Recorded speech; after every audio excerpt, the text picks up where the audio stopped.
कहा जाता है कि जब कोई याद करता है तो हिचकी आती है। यह केवल एक मिथ है, इसके पीछे के साइंटिफिक रीजंस तो कुछ और ही है। तो आइए पता लगाते हैं कि आखिरकार हिचकी आती कैसे है।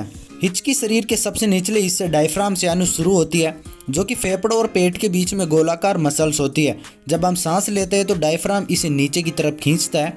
सांस छोड़ने पर यह वापस अपनी स्थिति में आ जाती है, लेकिन कई बार हमारे द्वारा ली गई हवा गले में ही रुक जाती है, जिससे डायफ्राम में एंटन होने लगती है और वोकल कॉर्ड में आई अचानक इस रुकावट से हिचकी की आवाज निकलती है। अगर वीडियो से कुछ भी नया सीखने को मिला हो तो ऐसी और अधिक नॉलेज से भरपूर वीडियोस पाने के लिए चैनल को सब्सक्राइब जरूर कर ले।